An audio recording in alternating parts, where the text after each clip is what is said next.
গত দুদিন যাবৎ রাত পোহালেই গুজব শুরু হয় যে প্রধান উপদেষ্টা নাকি পদত্যাগ করছেন। আমরা দেখতে পেয়েছি যে যখন উপদেষ্টা পরিষদের বৈঠক বসে তখন বাইরে থেকে বলা হয় যে প্রধান উপদেষ্টা পদত্যাগ করেছেন। আমরা তাদেরকে বলতে চাই যে আজকে জুলাই যোদ্ধারা মাঠে আছে, এখনো কেউ ঘরে ফিরে যায়নি। ঘোষণাপত্র দিয়ে সসম্মানে আমাদের সঙ্গে থাকুন, অন্যথায় পালাবার পথ পাবেন না। বাংলাদেশের ইউনূস সরকারকে সরাসরি হুমকি জুলাই আন্দোলনের যোদ্ধাদের। তাদের হুঁশিয়ারি শুনে মনে হচ্ছে এবার ইউনূসের পদত্যাগ করা ছাড়া দ্বিতীয় আর কোনো রাস্তা খোলা নেই। তারা কি বলছেন শোনাবো।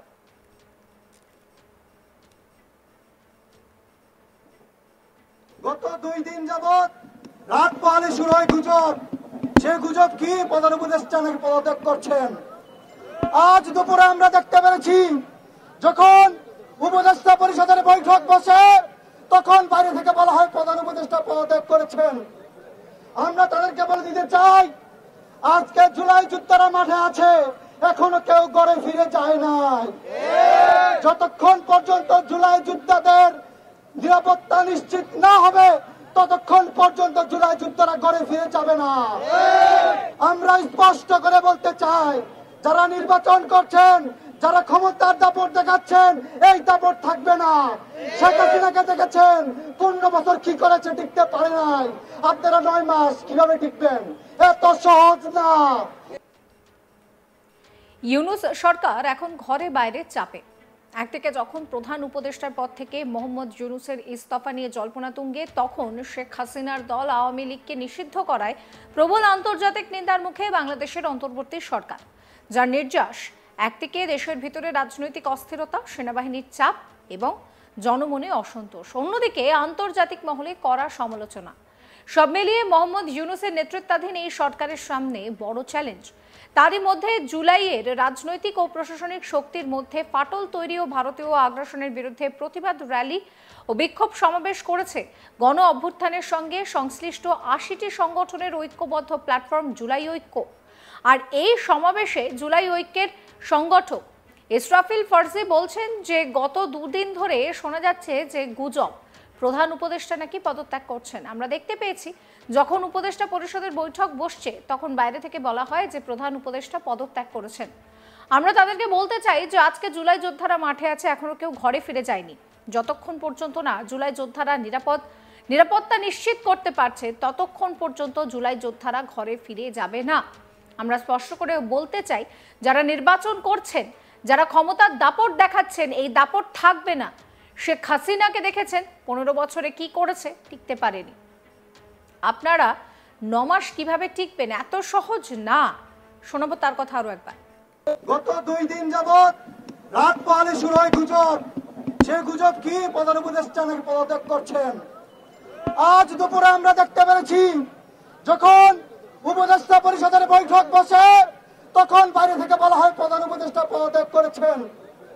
আমরা তাদেরকে বলে দিতে চাই আজকে জুলাই যোদ্ধারা মাঠে আছে, এখনো কেউ ঘরে ফিরে যায় নাই। যতক্ষণ পর্যন্ত জুলাই যোদ্ধাদের নিরাপত্তা নিশ্চিত না হবে ততক্ষণ পর্যন্ত জুলাই যোদ্ধারা ঘরে ফিরে যাবে না। আমরা স্পষ্ট করে বলতে চাই, যারা নির্বাচন করছেন, যারা ক্ষমতার দাপট দেখাচ্ছেন, এই দাপট থাকবে না। শেখ হাসিনাকে দেখেছেন 15 বছর কি করেছে, টিকতে পারে নাই। আপনারা 9 মাস কিভাবে টিকবেন? এত সহজ না। একই সঙ্গে তিনি বলেন যে 31শে মে তারিখটা আবার স্মরণ করিয়ে দিচ্ছি। 31শে মের মধ্যে যদি দোষরমুক্ত সচিবালয় না করা হয় তাহলে জুলাই ঐক্যের মাধ্যমে পুরো সচিবালয়ের কর্মসূচি বলে দেওয়া হবে। আমরা বলতে চাই যে এই মুহূর্তে দাঁড়িয়ে কচু ক্ষেত্র বুঝি না, নীল ক্ষেত্র বুঝি না, লাল ক্ষেত্র বুঝি না, আমরা বুঝি বাংলাদেশ। বাংলাদেশের পক্ষে আছেন, আমরা আপনাদের পক্ষে আছি। বাংলাদেশের পক্ষে নেই, আমরাও নেই। আমরা স্পষ্ট করে বলতে চাই অতি দ্রুত জুলাই ঘোষণাপত্র দিন।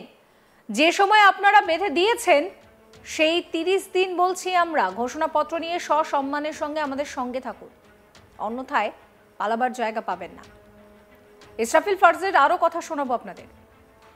আমরা গত 20 তারিখ আলটিমেটাম দিয়েছিলাম। গত 20 তারিখ প্রেস ক্লাব থেকে বলেছি আগামী 31 মে তারিখটা আবার স্মরণ করাই দিচ্ছি। আগামী 31 মের মধ্যে যদি দোষর মুক্ত সচিবালয় না করা হয়, তাহলে জুলাই ঐক্যের মাধ্যমে পুরো সচিবালয় ঘেরাও কর্মসূচি দেওয়া হবে। আমরা বিলম্বে বলতে চাই, কচু ক্ষেত বুঝি না, নীল ক্ষেত বুঝি না, লাল ক্ষেত বুঝি না, আমরা বুঝি বাংলাদেশ। বাংলাদেশের পক্ষে আছেন, আমরা আপনাদের পক্ষে আছি। বাংলাদেশের পক্ষে নাই, আমরাও নাই। আমরা স্পষ্ট করে বলতে চাই, অতি দ্রুত জুলাই ঘোষণাপত্র দিন। যে সময় আপনারা বেঁধে দিয়েছেন সে 30 দিনই বলছি আমরা। ঘোষণাপত্র দিয়ে সসম্মানে আমাদের সাথে থাকুন, অন্যথায় পালাবার জায়গা পাবেন না।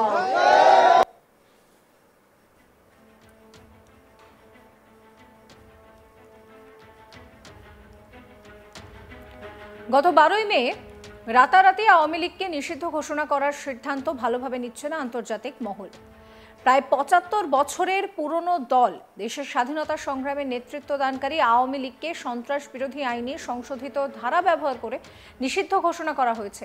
এরপরে নির্বাচন কমিশন দলটির নিবন্ধ বাতিল করে, ফলে এখন আওয়ামী লীগ নির্বাচনে অংশ নিতে পারবে না। এই পদক্ষেপ ঘিরে দেশ বিদেশে তীব্র প্রতিক্রিয়া শুরু হয়ে গিয়েছে। ঘরোয়া চাপও কিন্তু কম নয়।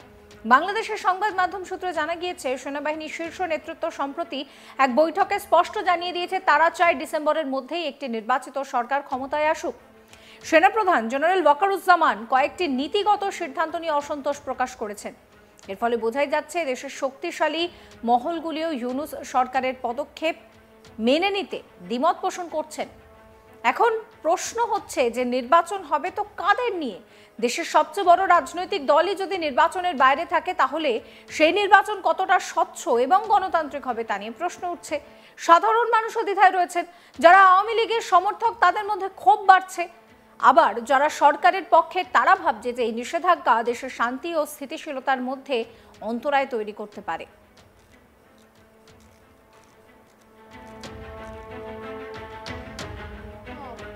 গত 20 তারিখে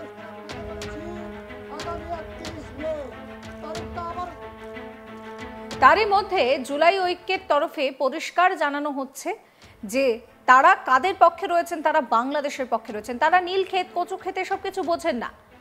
তারা চান বাংলাদেশ। বাংলাদেশ যার পক্ষে তারাও তার পক্ষে। এই জুলাই ঐক্যের পক্ষ থেকে বলা হচ্ছে যে এই যে প্রধান উপদেষ্টা পদত্যাগ নিয়ে যে গুজব রটছে তাদের তাতে কিছু এসে যায় না। তারা পরিষ্কার বলছেন যে জুলাই যোদ্ধারা এখনো মাঠে আছেন, কেউ ঘরে ফিরে যায়নি। ঘোষণাপত্র দিয়ে সসম্মানে আমাদের সঙ্গে থাকুক, অন্যথায় পালাবার পথ থাকবে না। বাংলাদেশের ইউনূস সরকারকে সরাসরি হুমকি জুলাই আন্দোলনের যোদ্ধাদের। এই ভিডিও সম্পর্কে আপনাদের মতামত জানাবেন। সমস্ত খবরের আপডেটের জন্য চ্যানেলটিকে সাবস্ক্রাইব করবেন, নোটিফিকেশন পেতে বেল আইকনে ক্লিক করবেন, ফলো করতে ভুলবেন না আজ তাক বাংলার হোয়াটসঅ্যাপ চ্যানেলও।